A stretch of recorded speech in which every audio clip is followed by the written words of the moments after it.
Baik, Assalamualaikum warahmatullahi wabarakatuh. Alhamdulillah. Wassalatu wassalamu ala rasulillah wa ala alihi wa sahbihi ajma'in. Ya, terima kasih banyak kami sampaikan kepada Ustadz atas sambutan pembukaannya yang sangat membangkitkan semangat kami, para wali santri NIBS, sekolah yang Masya Allah yang sangat luar biasa ini. Yang kami hormati para Ustadz Dewan Guru NIBS serta ayah bunda wali santri NIBS yang berbahagia. Baik, perkenalkan, nama saya Fadilah, saya ibunda dari Ibrahim Rafa, kelas 7. Merupakan kehormatan besar bagi saya untuk hadir di sini di tengah momen penting pembagian rapot Ananda dan momen yang paling dinanti-nanti pastinya ya, yaitu menjemput Ananda untuk melepas rindu untuk berlibur bersama di rumah. Saya berdiri di sini mewakili seluruh ayah bunda wali santri untuk menyampaikan rasa syukur dan terima kasih. Masya Allah, kami mengakui bahwa di sekolah ini, di NIBS, adalah sekolah idaman yang sungguh total dalam mendidik anak-anak. Secara pribadi, saya sangat berterima kasih kepada para ustadz karena dengan sabarnya selalu menemani, menyimak hafalan Ananda setiap harinya. Ini adalah keistimewaan yang luar biasa yang mungkin tidak bisa kita dapatkan di sekolah-sekolah lainnya.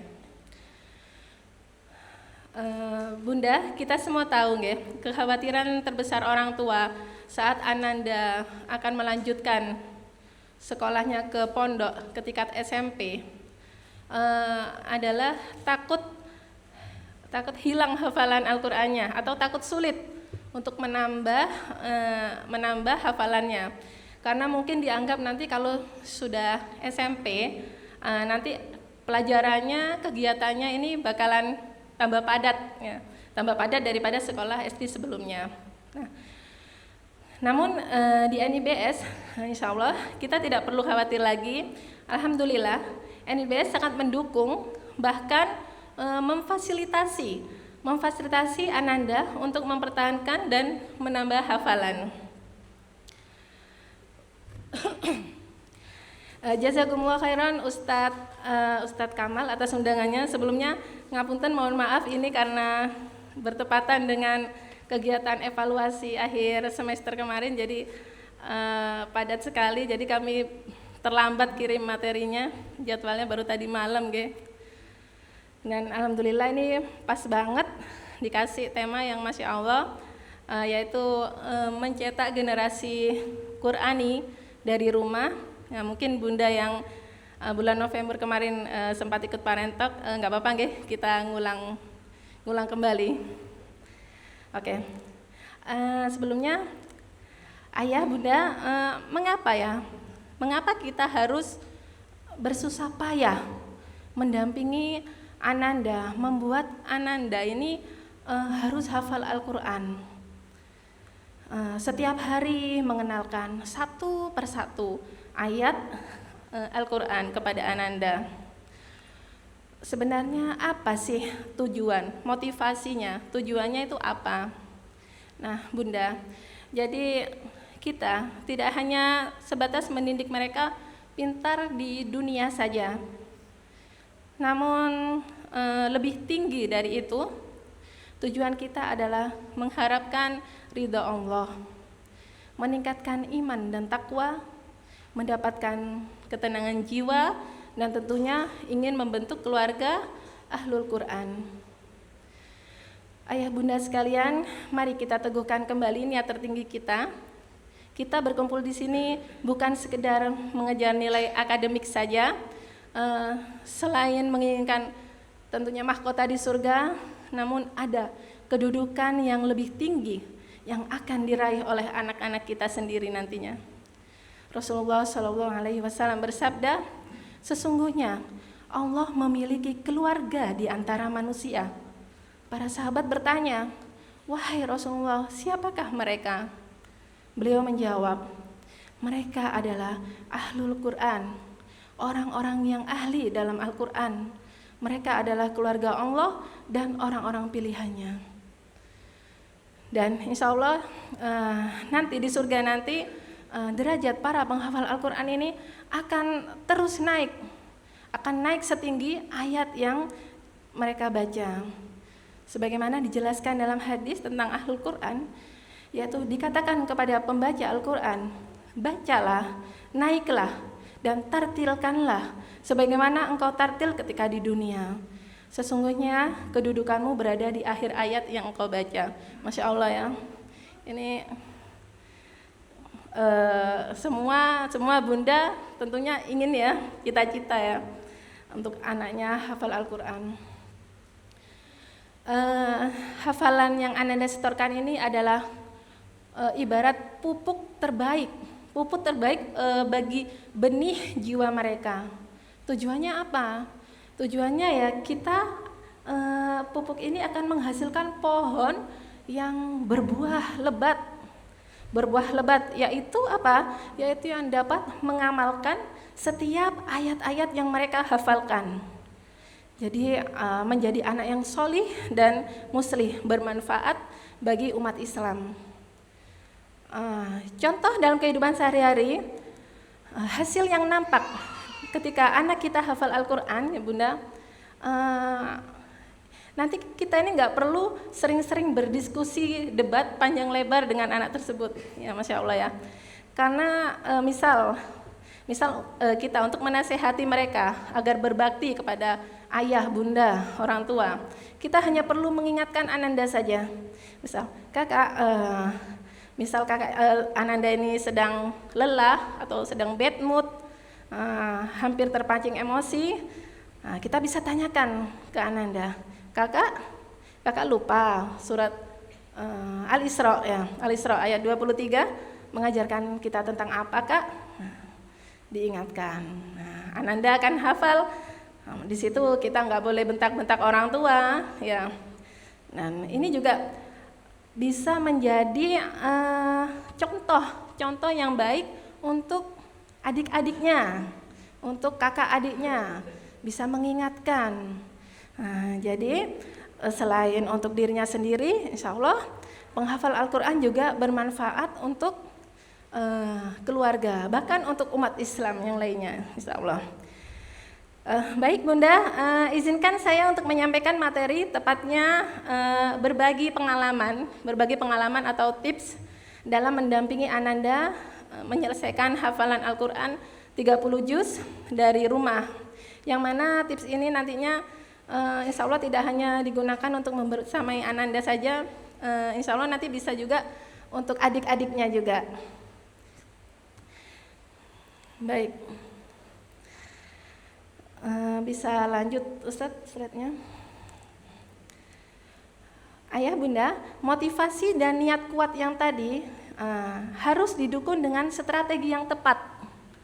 Nah, kita tadi sudah punya motivasi, niat sudah kuat, sekarang tinggal caranya, strateginya harus tepat. Nah, seringkali kita merasa sudah berjuang capek-capek membimbing Ananda, tapi kok hasilnya kadang belum sesuai dengan apa yang kita inginkan. Mungkin anak pertama ini bisa berhasil cepat menghafal dengan cepat, mudah, tapi kok adiknya ini agak sulit, adiknya kok nggak kayak kakaknya, lebih lama menghafalnya. Atau anak ini sering mengeluh capek ketika disuruh murojaah, disuruh baca Al-Quran, menghafal, sering kayak tertekan, kayak nggak bahagia ya. Kadang menghadapi hal ini jika kita nggak sabar ya, kita juga bisa terpancing juga emosinya, bahkan sampai marahin mereka ya. Terus bagaimana cara mengatasi ini semua? Ya, lanjut Ustaz. Nah, Jadi Bunda, cara Ananda menghafal tergantung pada saraf atau kabel utama. Kabel utama yang mana yang paling kuat dalam meneruskan informasi ke kepala Ananda, ke otak Ananda. Ya, lanjut. Kita akan cari tahu mengapa Allah menciptakan setiap anak dengan karakternya yang berbeda-beda. Dengan begitu, kita bisa mengganti emosi kita, amarah kita, yaitu dengan mencari solusinya, mencari strateginya yang tepat untuk memastikan Al-Quran ini menjadi kebahagiaan bagi mereka. Jadi tanpa paksaan, tanpa tekanan. Ya, lanjut. Semua ayat yang Ananda hafalkan, lanjut Ustaz. Semua ayat yang Ananda hafalkan ini masuk melalui indera terkuat dalam tubuhnya. Nah, bisa jadi indera matanya yang kuat. Namanya apa Bunda? Kalau indera mata visual, ya. Bisa jadi indera telinganya. Namanya auditori, atau bisa jadi malah indera geraknya yang kuat. Jadi anak ini baik gerak tangan, gerak kaki, gerak-gerak terus nggih. Jadi dalam menghafalnya harus selalu gerak, nggak bisa diem, nggak bisa anteng. Itu namanya melalui pintu kinestetik Bunda. Jadi mungkin ada anaknya yang Bunda seperti itu. Ya, jadi disuruh duduk diem, ada aja mainin botol, mainin pulpen, apa-apa, gerak terus. Nah, kemudian ketiga indera ini Bunda, ini semuanya sebetulnya bekerja. Jadi nggak ada indera yang dinonaktifkan.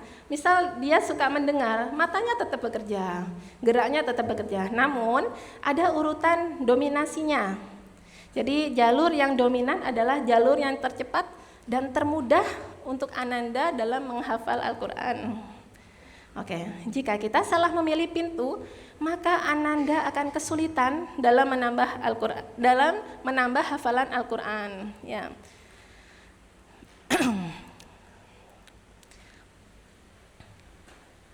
Oke, kita sekarang langsung membedah dan mempelajari satu persatu dari ketiga pintu tersebut. Kita awali dari auditori, ya, dari auditori.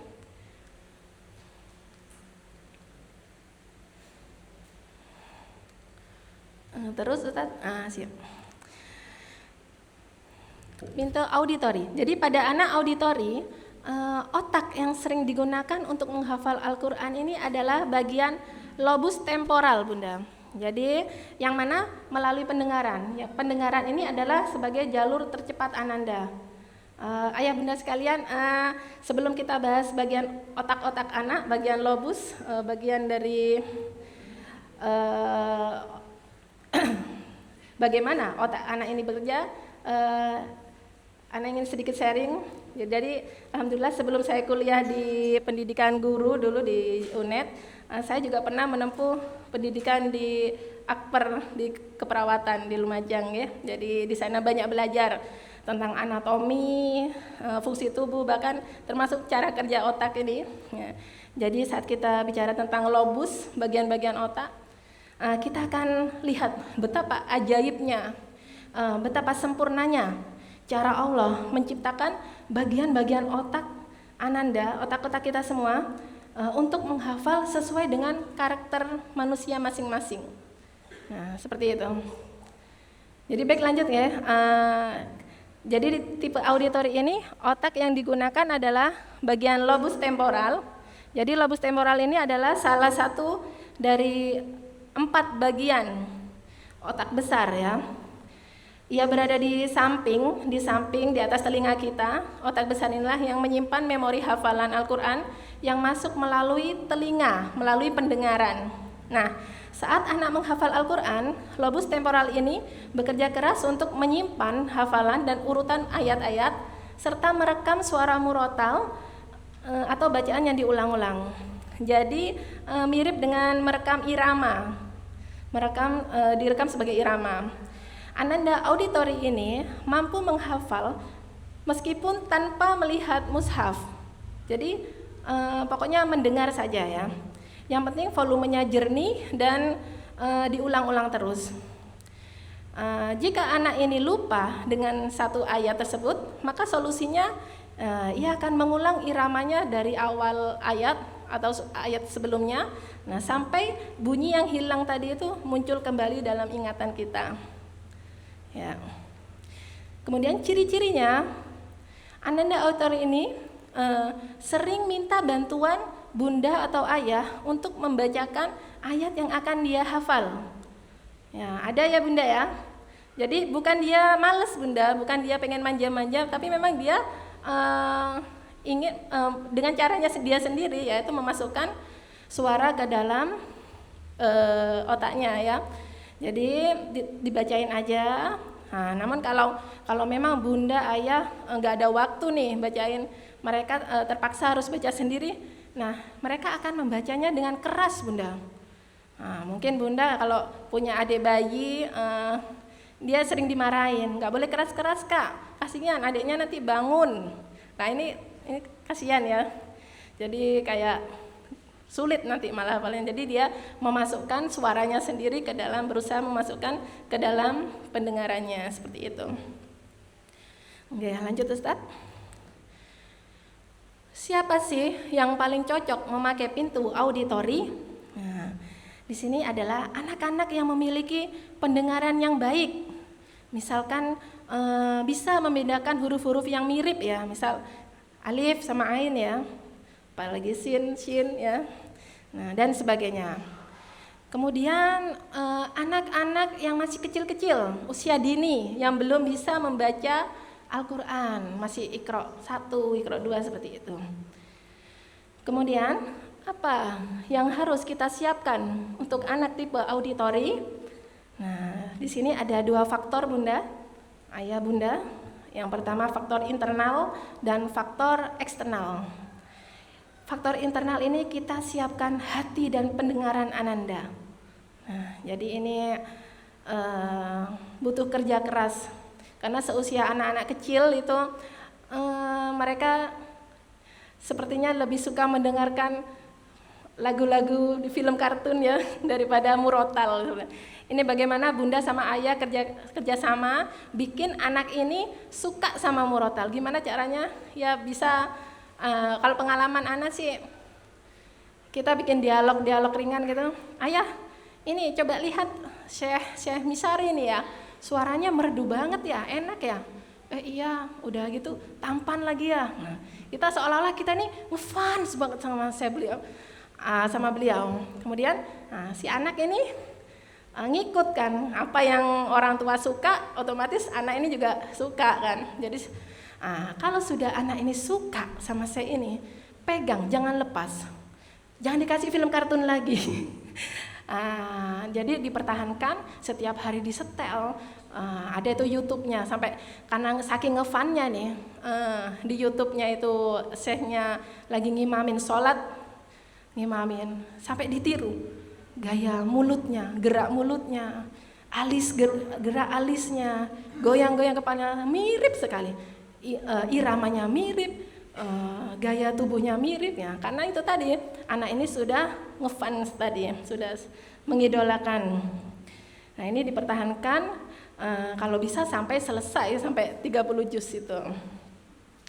Nah bunda, kemudian adapun faktor eksternal. Faktor eksternal ini bisa seperti alat yang bisa mengeluarkan murotal, misalkan speaker aktif, HP atau ya pokoknya headphone ya, headset ya. Masya Allah, jazakallah khairan.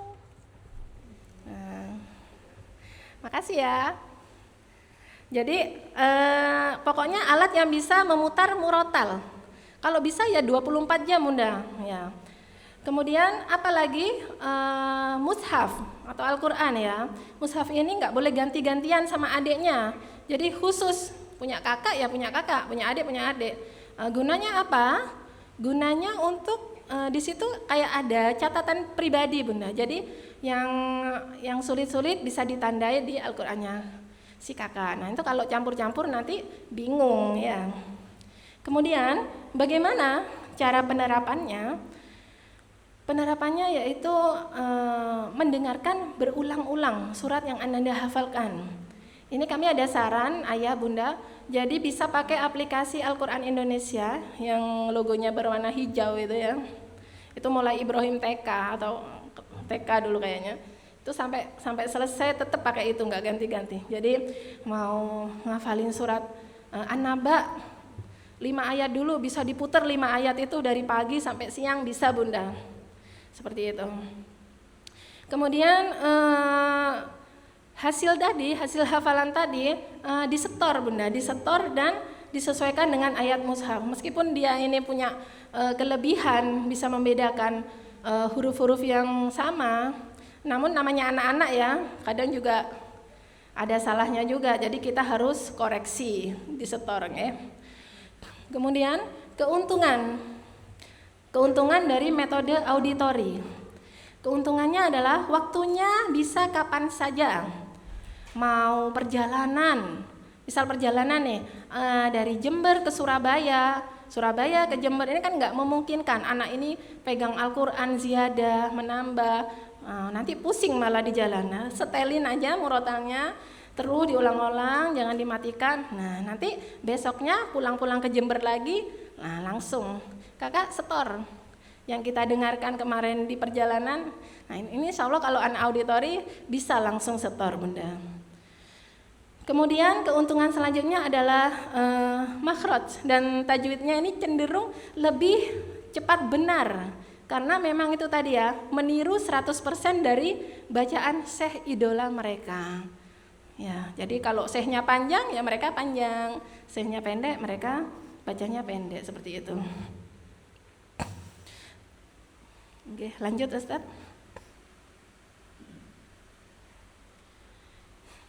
Nah, jadi pengalaman pribadi menangani anak tipe auditori ini yaitu ketika Ibrahim baru saja menyelesaikan surat Maryam saat itu.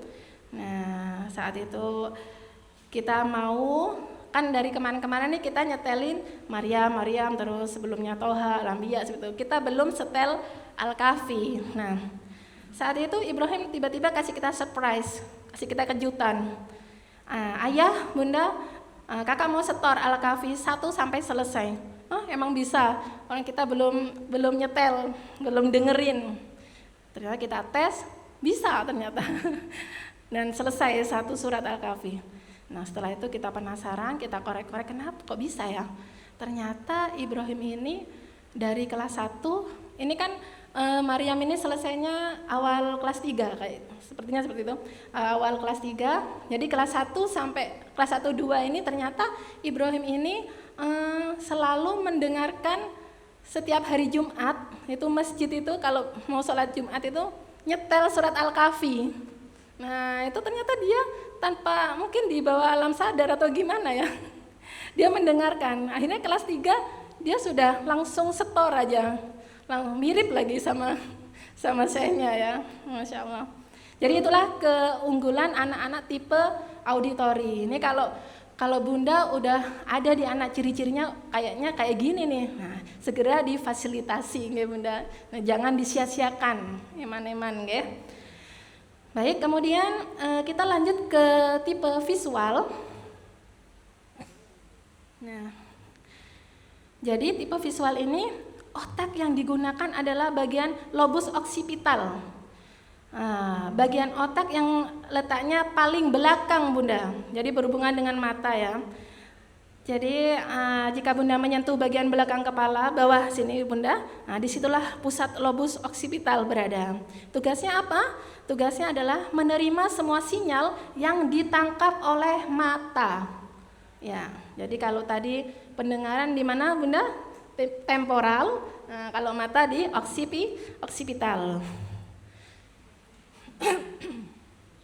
Nah, Ananda akan hafal bagaimana tata letak huruf.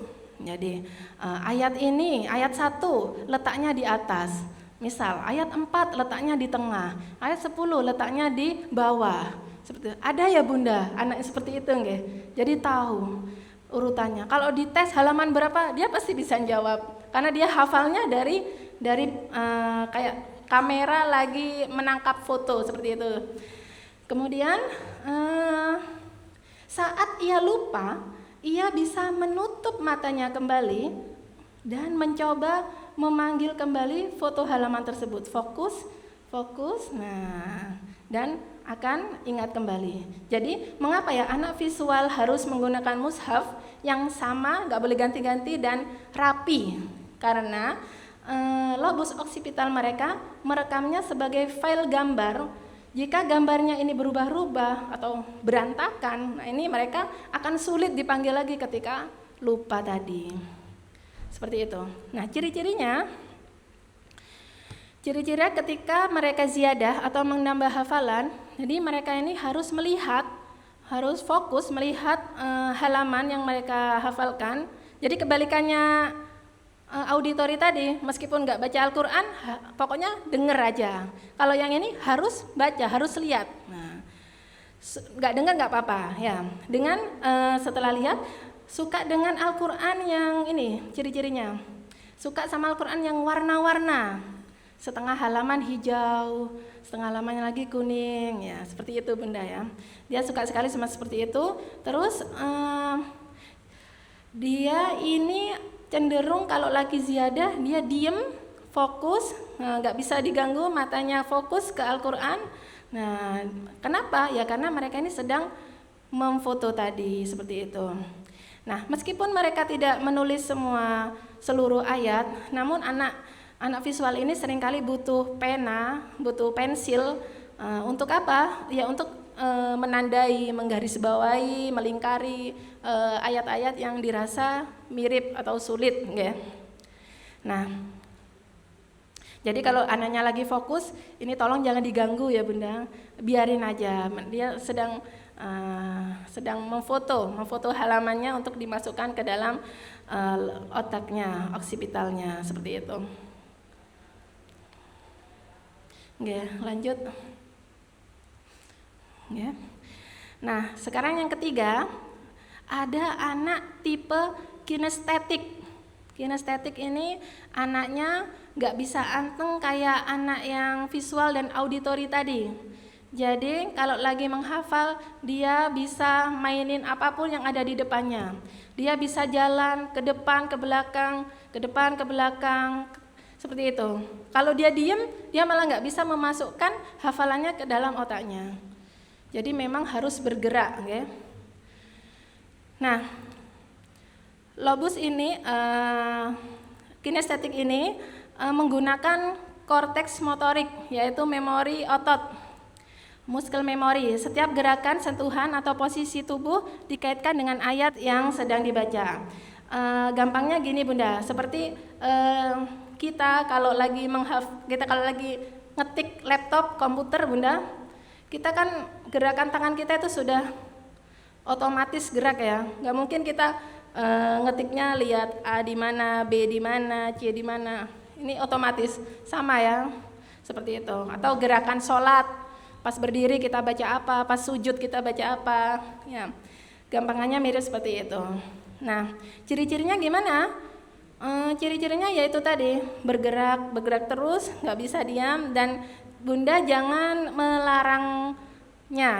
melarangnya karena kasihan dia nanti lagi fokus bergerak jalan dilarang. Pokoknya nggak ganggu temennya, nggak ganggu adik kakaknya, biarin aja. Mereka sedang berusaha.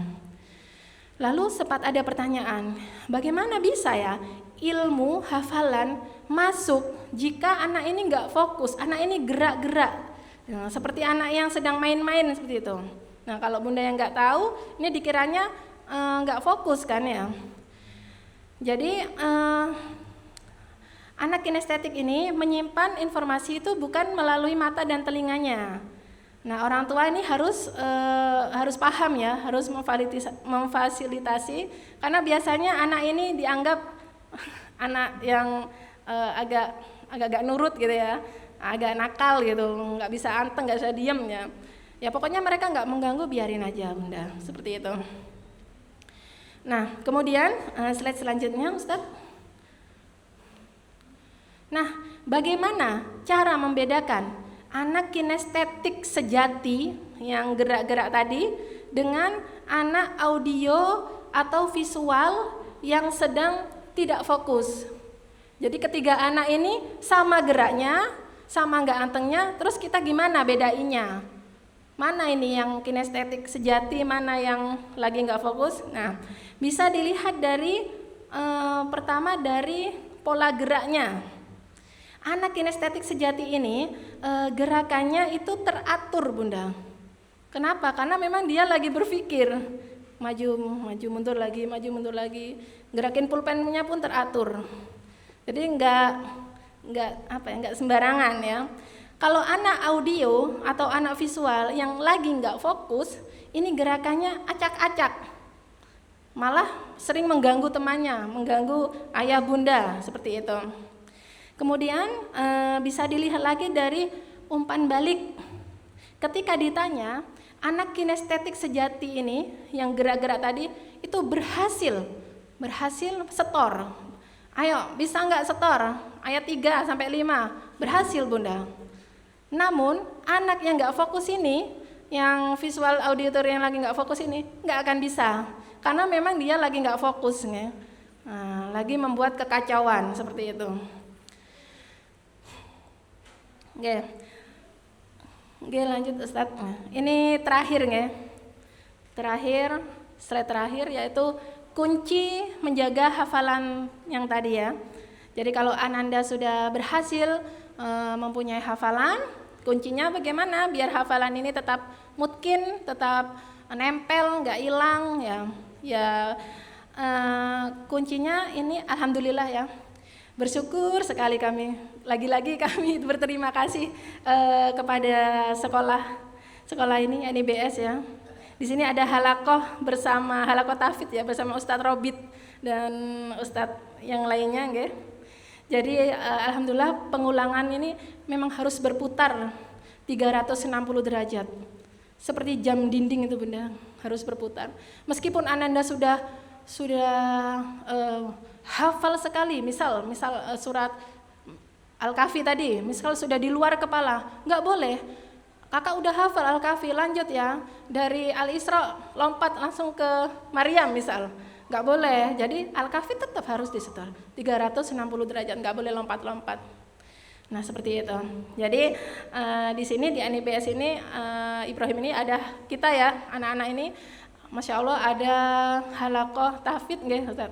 Jadi sore Ibrahim tuh kalau cerita sore pagi habis subuh ada, terus sore ada, terus kami juga meminta ini, ngajukan permohonan ya, kayak biar tambah banyak nih setornya, biar cepat muternya. Gimana Ustadz kalau setiap mau maghrib ini Ibrahim kita semak by telepon online, boleh nggak Ustadz? Masya Allah, demi ini ya, demi mempertahankan hafalannya, alhamdulillah dipertimbangkan, diizinkan. Jadi setiap mau maghrib ini Ibrahim setor, paling nggak 1 juz lah dapat, setengah sampai 1 juz. Itu cukup membantu sekali, seperti itu. Jadi hafal sedikit, semuanya tetap harus berputar 360 derajat. Apalagi lebih-lebih kalau ziyadah, hafalan baru ini minimal sehari harus diulang 2-3 kali Bunda, agar cepat mungkin, cepat melekat ya.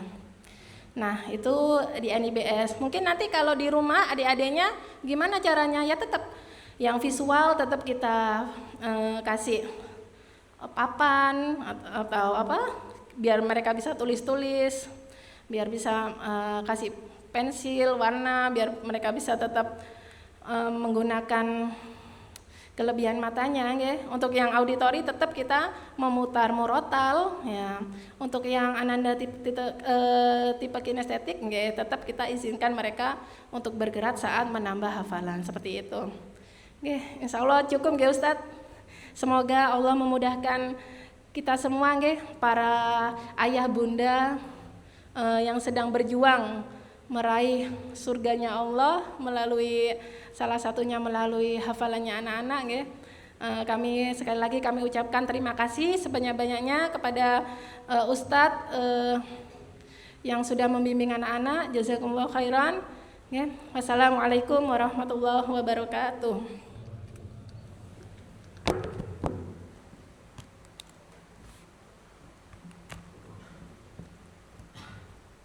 Baik, Masya Allah, sudah kita dengarkan bersama materi tentang mencetak generasi Qurani di rumah, yang ini sangat memotivasi kita untuk menjadi keluarga Allah Subhanahu wa Ta'ala di atas muka bumi.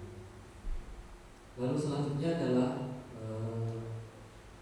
sambutan atau penyampaian tambahan dari Mudir dan juga juga oleh Ustaz Kamal.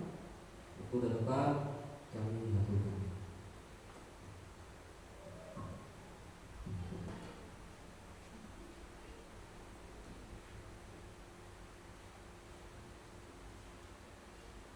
Bismillahirrahmanirrahim.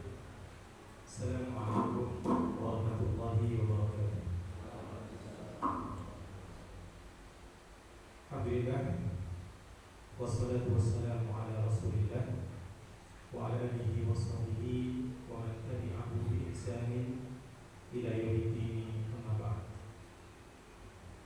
Bapak Ibu yang saya hormati dan seluruh jajaran tim NBS Hafizahullah Ta'ala, sedikit yang ingin saya sampaikan sebagai tambahan untuk kita semuanya. Yang pertama, sebuah nasihat untuk kita semuanya, terutama saya pribadi, ingin mengingatkan bahwasanya seorang anak yang Allah berikan, yang Allah anugerahkan kepada Bapak Ibu sekalian, akan menjadi bermanfaat. Ulangi, akan menjadi bermanfaat bagi Bapak Ibu semuanya ketika mereka itu menjadi anak yang soleh. Itu perlu kita garis bawahi, sehingga mungkin ada hal yang bisa mereka berikan di dunia, sifatnya itu hanya sementara. Mungkin bisa membantu pekerjaan ini dan itu, membantu apa yang bisa dibantu oleh anak tersebut. Itu mungkin statusnya hanya sementara bagi ibu sekalian. Tapi yang benar-benar memberi manfaat untuk Bapak Ibu itu ketika mereka menjadi anak yang saleh dan menjadi anak yang saleh. Karena jelas kata Rasul SAW, "Idza mata ibnu Adam, inqata'a anhu 'amaluhu illa min thalath." Ketika kita semua meninggal dunia nanti, semua terputus, semuanya, kecuali 3. Disebutkan sedekah jariyah, disebutkan yang kedua ilmu yang bermanfaat, lalu disebutkan oleh Nabi kita yang terakhir waladun saleh yad'u lahu, anak saleh